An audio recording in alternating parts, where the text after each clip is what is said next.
into that corporation,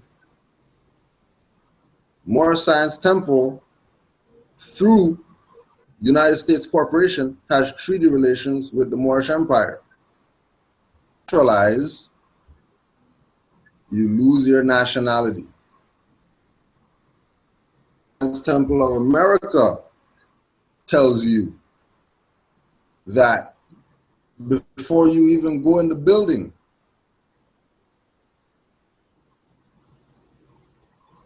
Muhammad Ali told us that we're Moors. Muhammad Ali told us what our nationality was.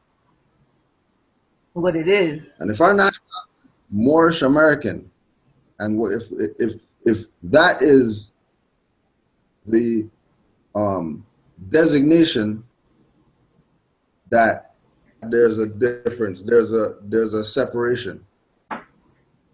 There's somebody that's in a subordinate position, and then there's somebody that's in a superior position.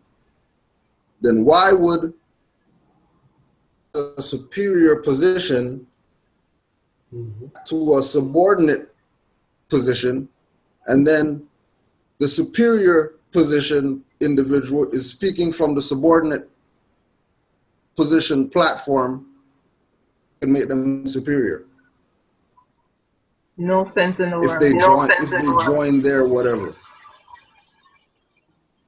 game, like brother Hassan, when he bumped into Braswell Bay, to his face, about, you guys are a fraud talking about you're naturalizing Moors.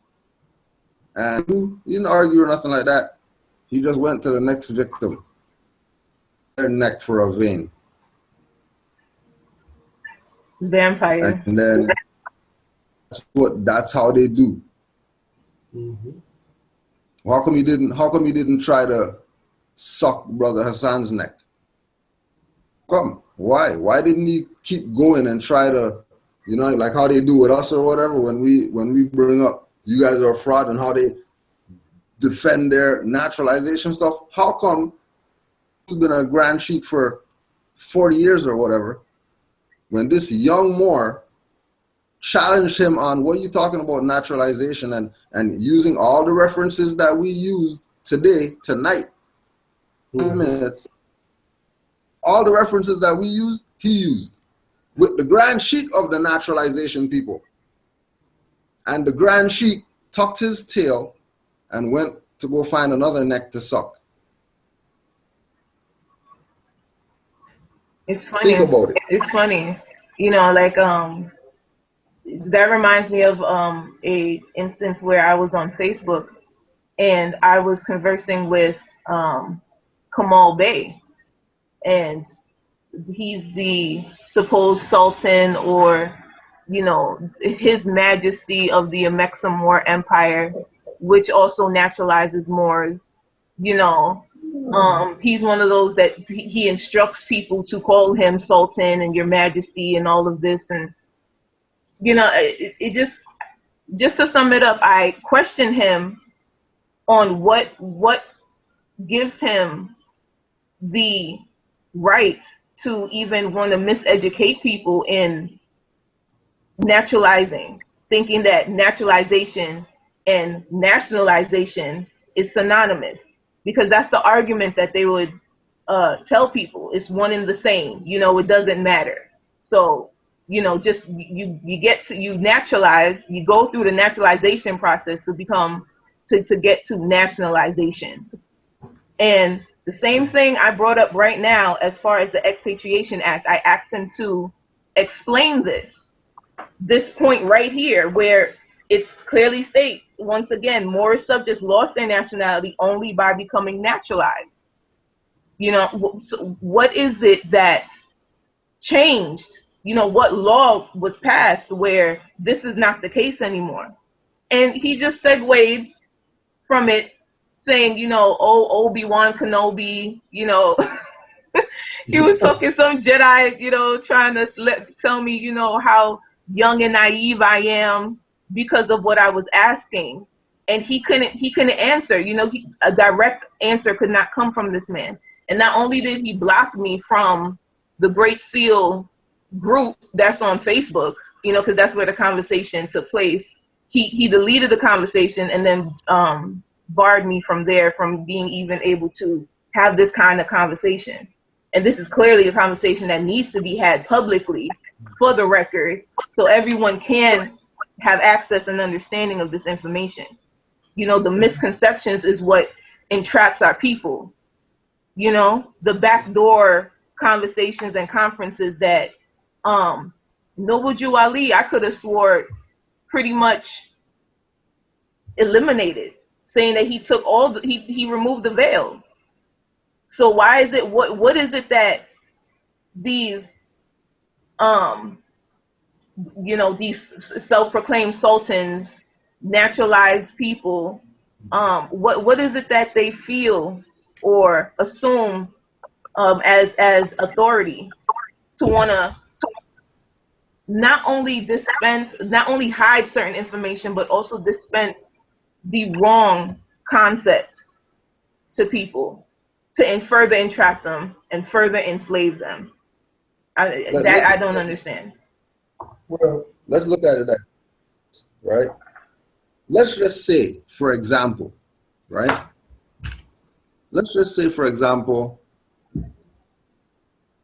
Taj Street Bay, right?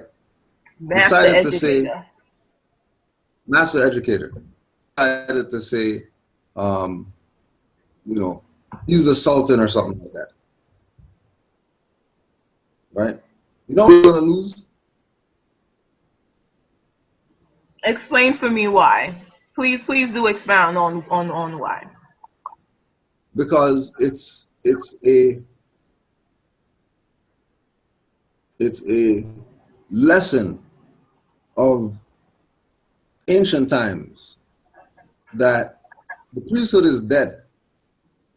And talking about, oh yeah, here's the podium, the soapbox, and they're on the stuff trying to get your attention and trying to get you to do whatever. And then they're gonna rent a bus and whine on girls and stuff like that, put it on YouTube, talk about leaders and stuff like that. Know that that's the priesthood. Dead. Clearly by their actions, the priesthood is dead.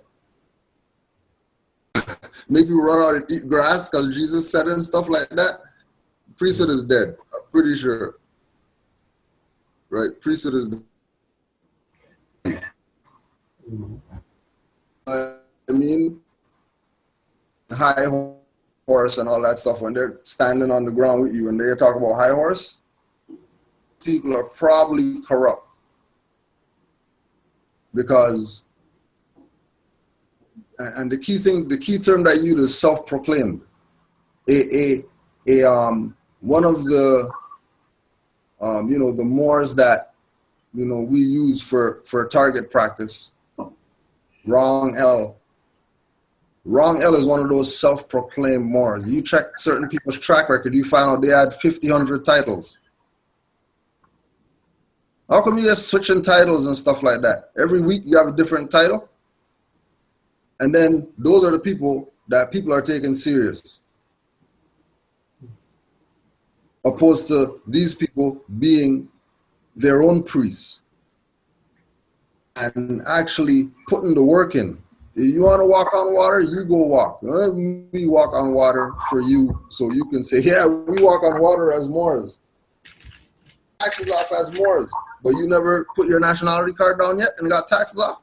You can't talk about you got anything off.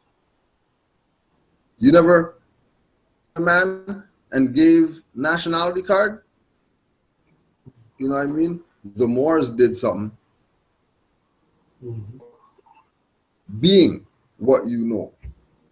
It's not about hear what you think, it's about being what you know, and you know, like yeah, we did it. The Moors did it. We have a hospital now, and then you didn't put one brick on that. You didn't help build nothing. Don't even get hype. Don't even get hype. It's dumb.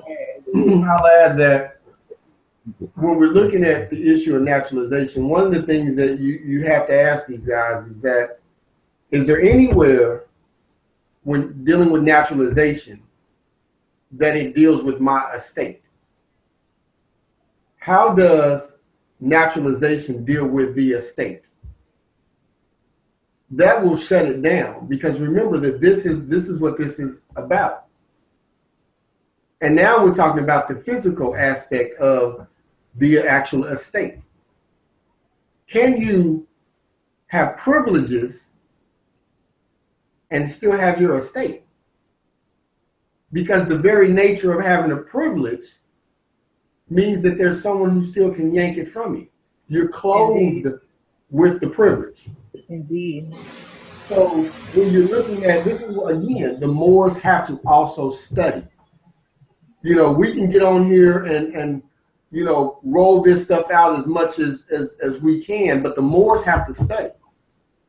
You know, and so it's simply in the definition. If you read the definition of nationality, it says it deals with a state. Naturalization deals with being clothed with privileges of a citizen. A citizen who has privileges, not rights, does not have the absolute authority of his estate. That doesn't exist. And so when you're bringing in all the different concepts that should be brought into the conversation, even when you're dealing with the sultan, I mean, just the very fact that you have someone who calls himself a sultan should be an issue. Second issue, that they named their stuff empire and you don't have a pot to piss in, that should be another issue. Okay, you can't call it an empire when you don't own nothing. Okay, seriously, just saying. You can't call something an empire. Okay, that's a bastardization of ancient principles in itself. So you can't, and then you can't claim supremacy of territories when you've never been given the authority of those territories. Like, this is absurd.